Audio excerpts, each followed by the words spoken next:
L'OCT a été la seconde révolution de l'imagerie rétinienne après celle de l'angiographie fluorescéinique. Elle a permis d'élargir les concepts et le diagnostic des affections rétiniennes grâce à ses formidables résolutions. La technologie de l'OCT est toujours en progrès et trouve de nouveaux champs d'application tels que l'OCT en face, l'angio-OCT et l'imagerie choroïdienne. Elle est de plus en plus associée à d'autres technologies telles que l'angiographie fluorescéinique, l'imagerie SLO et les optiques adaptatives dans ce que l'on appelle l'imagerie multimodale. Le but de cette vidéo, c'est de permettre à l'ophtalmologiste débutant de démystifier la sémiologie élémentaire de l'OCT maculaire en 4 questions simples pour pouvoir ensuite aborder une analyse plus poussée et pouvoir affiner le diagnostic. Ce film n'abordera pas les aspects quantitatifs ni la technique de cet examen. La connaissance de l'aspect normal de la macula en OCT est un prérequis indispensable pour comprendre cette sémiologie élémentaire.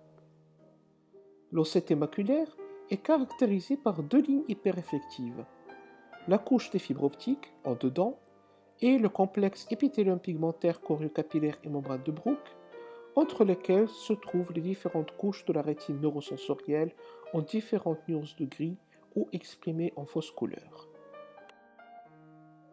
L'analyse sémiologique élémentaire de l'OCT maculaire consiste à répondre à ces 4 questions. Quel est l'aspect de l'interface vitréo-rétinienne? Le contour fovéolaire est-il respecté? Existe-t-il une altération de l'architecture rétinienne? Existe-t-il enfin une rupture dans l'uniformité du complexe épithélium pigmentaire choriocapillaire membrane de Bruch? À l'état normal de l'interface vitréo-rétinienne, le vitré apparaît optiquement vide, la couche des fibres optiques est hyperréflective. Au cours des anomalies de l'interface, une membrane hyperréflective simple ou dédoublée peut apparaître.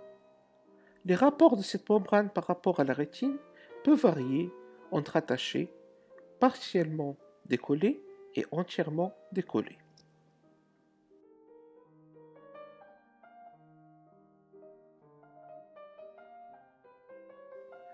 Le contour maculaire normal prend un aspect en V correspondant à la dépression fovéolaire centrale de la macula. Ce contour peut être altéré selon 2 modes. Un refoulement intrinsèque par un fluide intra- ou sous-rétinien et des tractions extrinsèques par une membrane. Une autre anomalie en est l'aplatissement du contour fovéolaire par une atrophie des couches rétiniennes. Une perte de substance peut également altérer le contour maculaire et réaliser un trou maculaire qui peut être lamellaire, externe, interne ou de pleine épaisseur.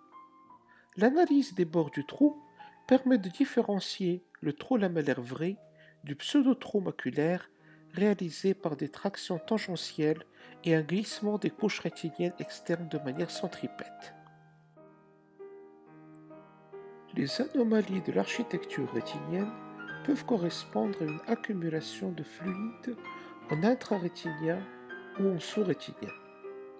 L'accumulation de fluide intrarétinien peut prendre l'aspect d'une atteinte diffuse ou cysnoïde, créant des espaces optiquement vides au sein des couches rétiniennes. On peut également observer une désorganisation architecturale des lignes hyperréflectives au sein des couches externes de la rétine, comme la zone ellipsoïde. Le schisis est caractérisé par un clivage au sein de la rétine, séparé par un espace optiquement vide. Les anomalies du complexe épithélium pigmentaire choriocapillaire membrane de Bruch peuvent s'exprimer en des élévations en motte de la ligne hyperréflective externe correspondant à des drusènes. Un épaississement fusiforme pouvant correspondre à une membrane néovasculaire et une élévation en dôme correspond à un décollement de l'épithélium pigmenté. En résumé, dans notre interprétation élémentaire de l'OCT maculaire, nous allons nous intéresser à l'interface vitréo-rétinienne, à l'état du profil maculaire, à l'état de l'architecture rétinienne et à l'intégrité du complexe choriocapillaire épithélium pigmenté membrane de Bruch. Prenons par exemple ce cas clinique. Il s'agit d'une femme de 57 ans qui présente une baisse de l'acuité visuelle associée à un syndrome maculaire pour laquelle une OCT maculaire de son œil gauche a été demandée. Analysons systématiquement cette coupe OCT.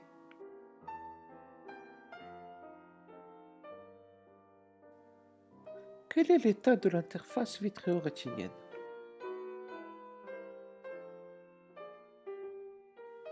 Nous retrouvons une membrane hyaloïde totalement décollée. Quel est l'état du profil fovéolaire?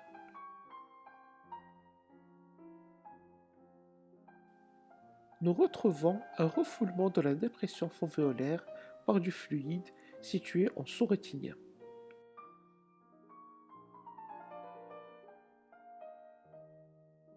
Quel est l'état de l'architecture rétinienne? Les couches rétiniennes internes sont refoulées par du liquide situé en sous-rétinien. Quel est l'état du complexe épithélium pigmenté choriocapillaire membrane de Bruch? Il est régulier et continu.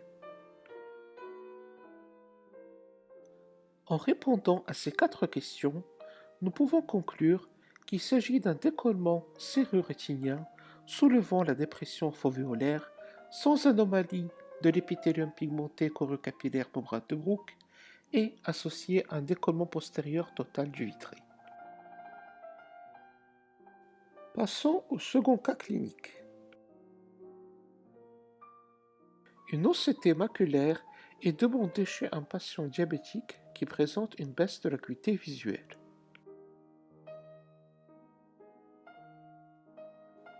Analysons sa coupe OCT. Quel est l'état de son interface vitréo-rétinienne? La hyaloïde est partiellement décollée. Comment est le profil fovéolaire? Il est refoulé par des logites cystoïdes intrarétiniennes, mais également par un décollement séreux rétinien. Quel est l'état de l'architecture rétinienne? En plus des logettes cystoïdes et du décollement séreux rétinien, on retrouve des points hyperréflectifs en intrarétinien.